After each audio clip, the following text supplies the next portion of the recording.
Buenas tardes.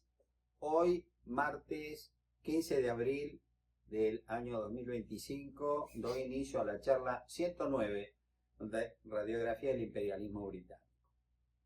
Bien, en nuestro último encuentro estuve comentando los padecimientos del litógrafo Baclé, que era acusado de ser espía a favor de la Confederación Peruana Boliviana, un país con el que estábamos en guerra, aliados con Chile.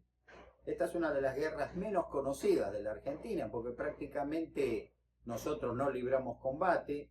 Los que sí lo hicieron fueron los chilenos, que en realidad fueron los que vencieron a esos dos países unidos en una confederación, Perú y Bolivia. Bueno, lamentablemente tenemos sonidos extraños, porque están trabajando. Bueno, una vez que trabajan no podemos hacer nada. Gente del municipio, así que el ruido de fondo es ese, es lamentablemente lo que hay. Bueno, el pobre Baclé sufrió muchas torturas físicas y psíquicas estando en prisión, fundamentalmente por ser francés, porque en la Argentina de 1836, 1837, ser francés era algo, no sé, revulsivo, ¿no? Sería quizá porque eran los enemigos eternos de los británicos. La cuestión que, vuelvo a repetir, los franceses también se transformaron y en algunas banderas se escribió, se bordó, mejor dicho, perdón, se bordó la palabra mueran los inmundos, asquerosos, unitarios y los franceses, ¿no? Era lo mismo. La cuestión que a fines de 1837, informado de todos los padecimientos, todas las humillaciones que este hombre había padecido en la prisión, y que mentalmente no estaba bien, César Hipólito Baclé fue liberado por orden de Rosas el jueves 4 de enero de 1838. Lamentablemente ya era tarde y al poco tiempo este hombre murió. El vicecónsul Aimé Roger acusó de sus malos tratos a los hombres, los penitenciarios, digamos, los carceleros, y expresando que luego de casi 6 meses de permanecer encerrado sin ver la luz del sol durante, 6 meses, con mala comida, malos tratos, y algo que voy a leer en definitiva después lo que pasó, con parodias de fusilamiento, este hombre enloqueció.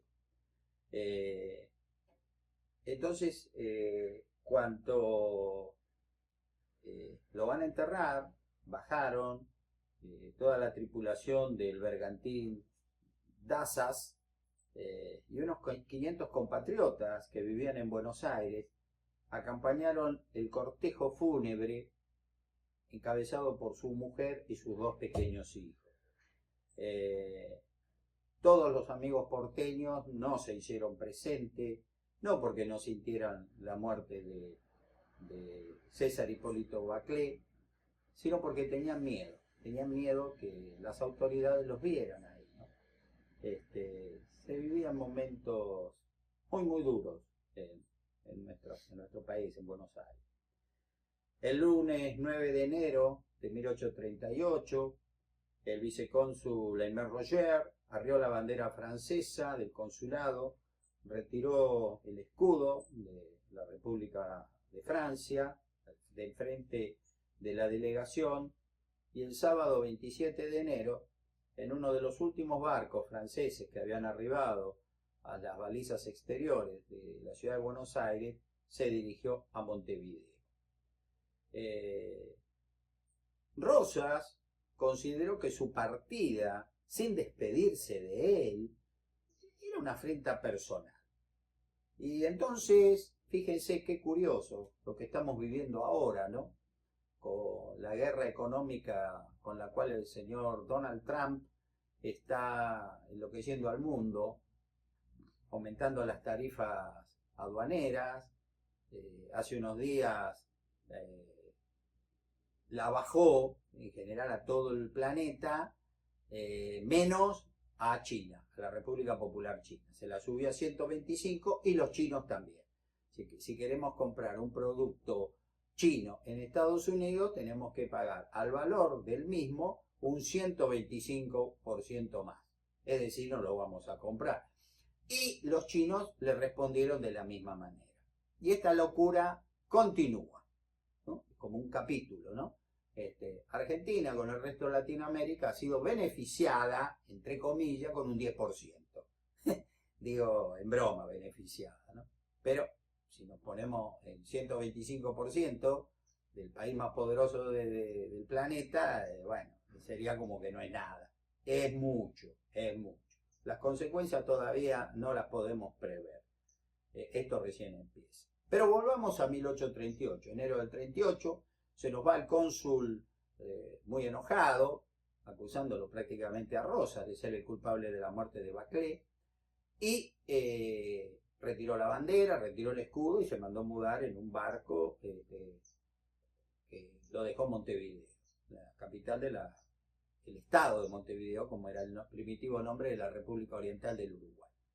Repito, Rosas se sintió muy ofendido, como es que este hombre no vino a despedirse de mí, y entonces aumentó, por eso la cita de Trump y su jueguito económico, jueguito en broma, no lo digo en serio, es sarcasmo, aumentó el ingreso de todas las mercaderías francesas en un 25%, lo cual era prácticamente una locura, era decir, no se puede comprar más nada procedente de Francia.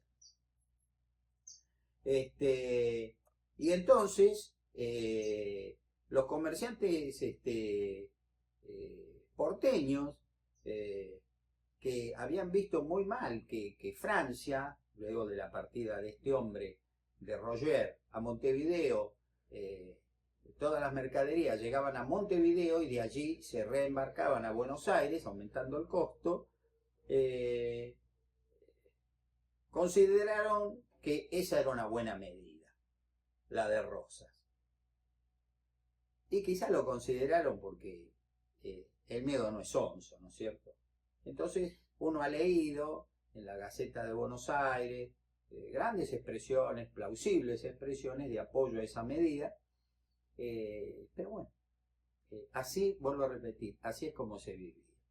Uno no juzga el pasado, solo una persona que ama la historia, porque yo no soy un historiador, soy una persona que simplemente ama la historia, y en este caso la relata lo que aconteció. Cada uno de ustedes, mis queridos amigos, yo en la obra siempre uso una palabra, una frase que he copiado, creo que ya lo he dicho, de mi escritor preferido, Guillermo Enrique Hudson.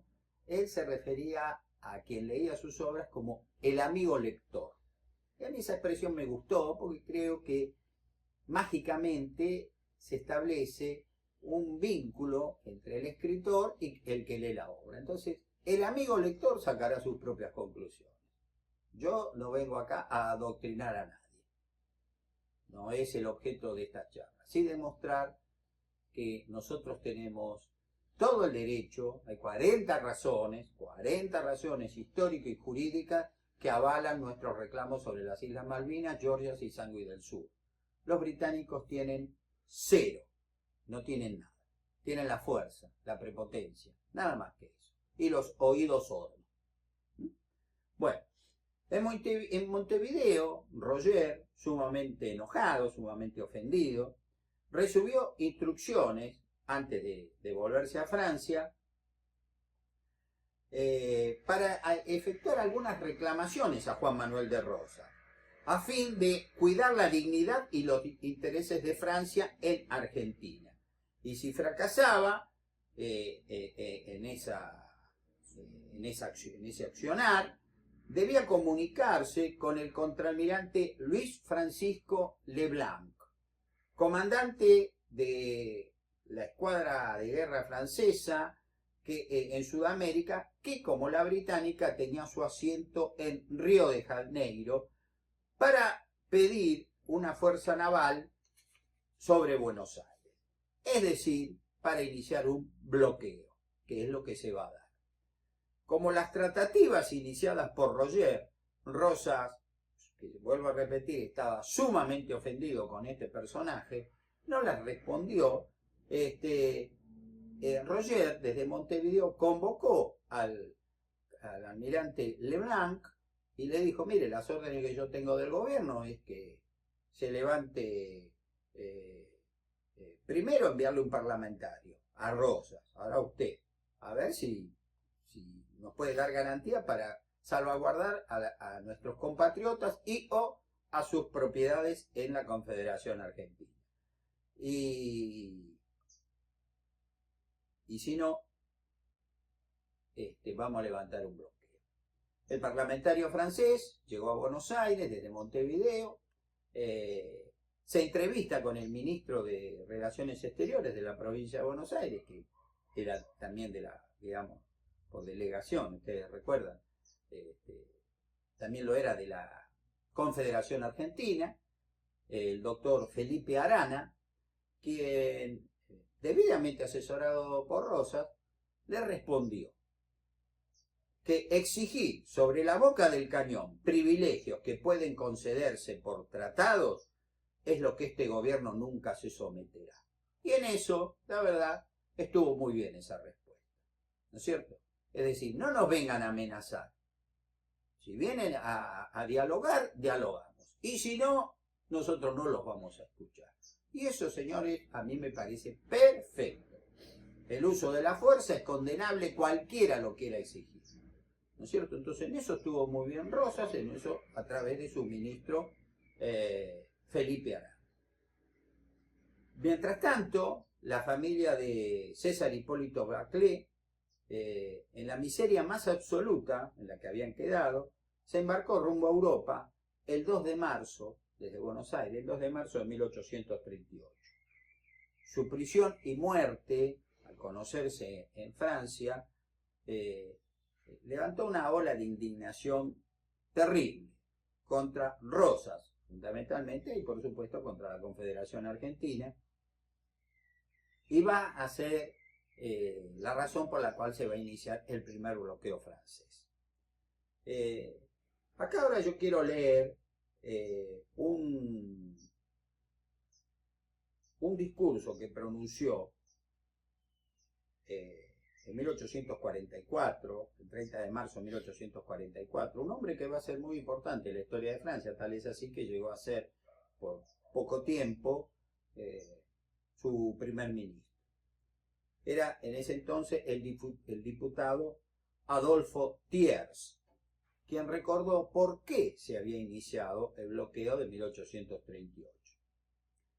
Y dice así: Rosas en Buenos Aires ha prevalecido por su crueldad. No se puede disputar a un hombre que gobierna un país durante 14 años por medios atroces, es cierto, pero lo gobierna. Tiene que tener cierta capacidad.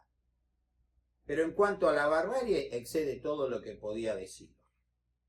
Bastará exponernos este hecho que testigos oculares muy respetables me han afirmado, y los que han visto en Buenos Aires sobre una mesa de carnicero cabezas de hombres en el lugar de cabeza de los animales. Eso ocurrió en los degüellos de 1841, 1842. Vuelvo a repetir, era una época terrible. Por esos días le llega un regalo de un anónimo admirador, una caja muy bonita de caoba, creo que era el color de la madera, a Manuelita Rosas, la hija de Juan Manuel. Y bueno, como ella era una mujer soltera, una mujer agraciada, y se sintió halagada. El padre no le gustaba mucho que ella tuviera novio, digamos, ¿no?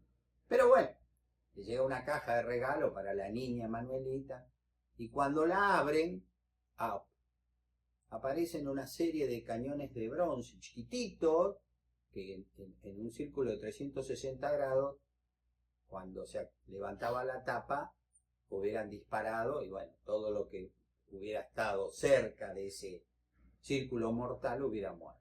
Eso se llamó la caja infernal. Y está, si no me equivoco, en el Museo Histórico Nacional. Quiero decirle que era una época en que no se andaban con chiquitas, ni de un bando ni del otro. Era una época muy, muy dura. Muy, muy dura. Sigo con el relato de Thiers. Dice, ¿sabéis qué ha motivado a que Francia comenzara esta guerra que ya en ese entonces, que ha sido terminada por el señor Macau? Había un denominado Baclé, aquí nombran al litógrafo, que no había cometido otro crimen que tener en su bolsillo cartas que personas desterradas dirigidas a su familia en Buenos Aires. Estas cartas son las que yo les comenté que cuando él arregla, digamos, irse a vivir a Chile, a trabajar para el Estado chileno, había conversado con el primer ministro Diego Portales, muchos personas argentinos que estaban, que se habían pasado a Chile para salvaguardar su vida, le escribieron pequeñas cartas para sus familiares en Buenos Aires. Y este hombre, inocente y gentilmente, se las trajo. Y entonces, cuando fue descubierto, espía de la Confederación Peruano-Boliviana. Yo vuelvo a repetir, no creo eso, porque Diego Portales no era ningún tonto, fue un hombre muy inteligente. Yo he leído la historia de Chile, donde habla de su periodo. Diego Portales fue una persona muy, muy positiva para los chilenos, ¿sí? Y no era ningún tonto, repito. Es decir, si él lo trataba a Clay, dice, sí, venga acá, ponga su imprenta, digamos, ¿no? Para sus trabajos de litografía en Chile, no le iba a dar luz verde, digamos, a un hombre que era un espía de la Confederación Peruana-Boliviana. Es decir, Baclé comete el error humano, primó el corazón sobre el cerebro y trajo cartas de exiliados para sus familiares. Y por eso fue preso y por eso padeció lo que padeció. Pero ahora les voy a contar lo que lamentablemente este hombre padeció y terminó loco. Se lo aprendió, dice Thiers, se lo condenó a ser fusilado. Eso era bárbaro, pero, digamos, estaba de acuerdo a la época. Se podía justificar. Se lo condujo al lugar del suplicio. Después se le dio una prórroga. Se lo volvió a poner en capilla, o sea, ahora sí te vamos a fusilar. Y después se lo trajo de nuevo a la prisión. Y esto se repitió 3 veces. Usted imagínense que a uno lo sacan de una celda, lo llevan, lo atan a un poste, porque te vamos a fusilar, pero hoy no te fusilamos. Entonces, vuelta a la prisión. Lo sacamos otro día. Y así 3 veces. Este hombre enloqueció. Es por un hecho semejante que hemos comenzado la guerra. Eso fue sadismo. Yo no le encuentro otra explicación. Ustedes me dirán, ¿Rosas lo sabría? Yo quiero pensar que no. Quiero pensar que los guardiacárceles, que eran verdaderamente gente muy, muy primitiva y sádica, se tomaron esa potestad de divertirse con sus prisioneros. Pero eso pasó con este pobre infeliz llamado César Hipólito Baclé, que repito, no fue un espía de la Confederación Peruano-Boliviana. Una guerra que por otra parte nosotros nos desentendimos y los que la libraron fueron directamente los chilenos y vencieron a ellos. Así que ustedes en la historia argentina, esa guerra, si se la menciona en algún libro, son 5 renglones y nosotros no participamos.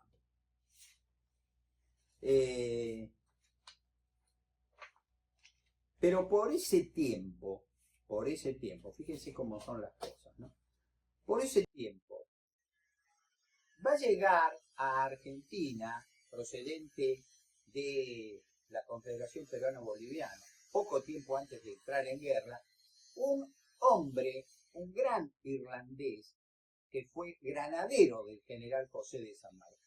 Y me estoy refiriendo al coronel John Thomas O'Brien. O'Brien, que cuando yo relaté la vida del general San Martín, fue el hombre que lo acompañó en varios cruces de la cordillera, al Libertador, que de paso, mientras iban volviendo, haciendo como un ejercicio simpático, hablaban en inglés. Así San Martín repasaba el dominio de ese idioma y O'Brien, por supuesto, se sentía muy agradecido. Era el edecán de San Martín, ¿no es cierto? Fue una gran persona, sinceramente. Yo he escrito una obra que se llama 25 granaderos, que es inédita, y en ella la figura de este querido irlandés, un hombre valiente, lo digo con cariño y admiración, un poco loco, pero en el buen sentido, que tenía dos grandes pasiones: la guerra, la pelea, era un hombre muy valiente, y las mujeres. Y él decía que en definitiva era lo mismo. Era tipo pintón, tuvo mucho éxito con las chicas. La cuestión que él viene por unos negocios de minería que él estaba realizando en Perú, pasó a Bolivia, que ya en ese entonces formaban un solo país, la Confederación Peruano-Boliviana, y de paso, pensando que ellos iban a entrar en guerra con Chile, porque el tema era Chile, no pensaban nunca entrar en guerra con Argentina, país al cual Perú y Bolivia querían, digamos. Le dicen: coronel, ya que va para Buenos Aires, dice, ¿por qué no lleva? Le dan una especie de borrador de un tratado, por el cual nosotros le íbamos a vender ganado mular y carne seca o carne salada para las tropas, porque ellos iban a ir a una guerra. Bueno, O'Brien dijo: sí, como no hay ningún problema, porque el coronel O'Brien fue coronel argentino, general boliviano, general peruano y teniente coronel chileno. Fíjense, las tenía todas, ¿no? Porque el reconocimiento a su actividad, digamos, durante la Guerra de la Independencia. Un tipo muy simpático, muy querido por todo el mundo. Era, una vez, por ejemplo, me escapo un poquito, pero para que ustedes vean el personaje, tuvo un comentario no feliz sobre una chica, una niña de Buenos Aires, poco antes de cruzar los Andes, 1816, y estaba en presencia de él su amigo, porque era su amigo, el capitán Juan Galo de la Valle. Y cuando termina picarescamente de hablar de una chica, de una porteña, la Valle le dijo: miente usted. Y ahí nomás casi desenvaina su espada, ¿no? Como San Martín le agradaba que hubiera duelos entre sus oficiales, ¿no es cierto? O sea, el honor se defiende con la espada. Entonces, O'Brien trató de explicarle: no, mire, yo hablo medio chapurreado el español, el castellano, quizá me expresé mal. No, la Valle le dijo: no, esto, duelo. Y bueno, hubo duelo. Al otro día, con los padrinos, todo como se fue. Espada, luchan, y en una de esas arremetidas de O'Brien, la Valle le desvía la espada y ¡fac!, le corta la muñeca derecha, y este hombre tiene que tirar el sable. Ahí nomás termina el duelo y la Valle, como diciendo, se ha salvado la afrenta, va y lo abraza, y él también. Y años más tarde, recordando la marca que tenía acá en su muñeca de la herida, dijo: esta me la hizo el general Juan Lavalle, por una cosa de mi mal dominio del español, ¿no? Una expresión equivocada de mi parte, pero la conservo con gran orgullo. Era todo un gentleman. Ese era Juan O'Brien, John Thomas O'Brien. Bueno, O'Brien llega acá y cándidamente, cuando llega, pasa por Salta, donde es agasajado como lo que era, como un héroe, Tucumán, pasa por Córdoba, llega a Buenos Aires. Y en ese entonces, él no lo sabe, habíamos entrado en guerra con la Confederación Peruano-Boliviana. Entonces él llega acá y cuando quiere hablar con las autoridades para ver si se puede concretar el tratado de venderle ganado y carne salada, carne seca, Imagínense, dice, mire, esto es para la Confederación Peruano-Boliviana, qué sé yo. Ahí nomás de las pestañas va preso. Y fue preso.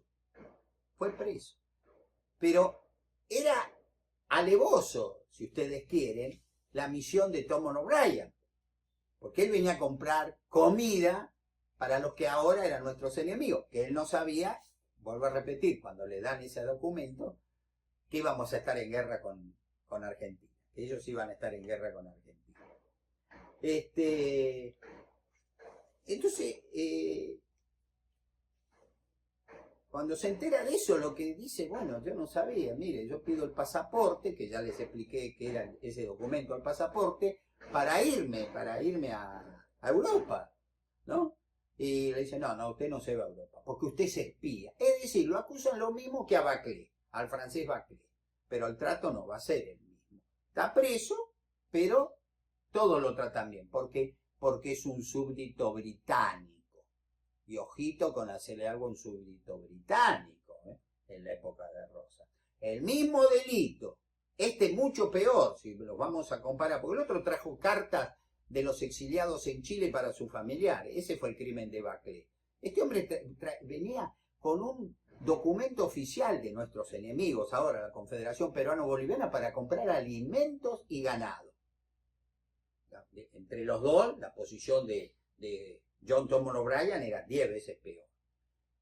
Enterado de la prisión de su querido amigo, porque San Martín así lo consideraba, le escribe el padre de la patria a Rosa, diciéndole que él no puede creer en una bajeza semejante de O'Brien hacia Argentina, que fuera un espía, y le dice que por el contacto que ha tenido él a través de los años, lo habilitan a asegurar que O'Brien era un hombre incapaz de intriga o deshonra. Eso lo escribió el general San Martín y se lo escribió a Juan Manuel de Rosas, pidiéndole la libertad, pidiéndole, por favor, señor gobernador, extiéndale el pasaporte y déjelo que venga, que se vaya a Gran Bretaña. Pero Juan Manuel de Rosas no aceptó. Sigue preso. Pese a que San Martín intercedió por O'Brien. Eso lo quiero dejar bien sentado. Pero curiosamente, al poco tiempo, el ministro entonces, porque después llegó a ser primer ministro, el ministro de Relaciones Exteriores de Gran Bretaña, Lord Palmerston, le escribe a Rosa pidiéndole que lo ponga en libertad y que le otorgue el pasaporte. Cuando Rosa recibe el pedido de Lord Palmerston, accedió de inmediato a darle la libertad al coronel John Thomson O'Brien. Cuando la pidió el general San Martín, no lo hizo. El domingo 24 de diciembre de 1837, el ministro de Relaciones Exteriores de la provincia de Buenos Aires, doctor Felipe Arana, le ordenó al jefe de policía, la policía porteña, que liberara al general peruano. Le sacaron el título de coronel argentino, que lo tenía y muy orgulloso él lo tenía. Tal es así que O'Brien, que murió en Lisboa, fue enterrado, fue traído a Buenos Aires en 1935, si no me equivoco, y estuvo muchos años en el cementerio de La Recoleta, y ahora sus restos reposan desde el año 2017, si no me falla la memoria, en el campamento de El Plumerillo, en la querida provincia de Mendoza. ¿No? Fíjense, porque él era un coronel argentino. Bueno, acá, por orden de Rosas, se lo denomina general peruano, don Juan O'Brien, prohibiéndole salir de la provincia para cualquier otra provincia de la Confederación durante la guerra contra el tirano Santa Cruz. Era el mariscal Andrés Santa Cruz, presidente de la Confederación Peruano-Boliviana. Ni para otro país sudamericano, debiendo pagar una fianza de 60.000 duros, de 60.000 pesos oro, que era una fortuna. O'Brien, en definitiva, no voy a seguir con este tema, va a lograr irse en 1838, principio de 1838, a Europa. Pero ahí termina. Al francés Barclay hasta parodias de fusilamiento. A John Thomas O'Brien, que tenía una causa mucho más complicada por ser un súbdito británico, ante el pedido de Lord Palmerston, afuera se puede ir. Como lo repito, lo digo en mi obra. Cada uno de ustedes, queridos lectores, como digo en la obra, el amigo lector, sacará sus propias conclusiones. Al mismo delito, diferente tratamiento.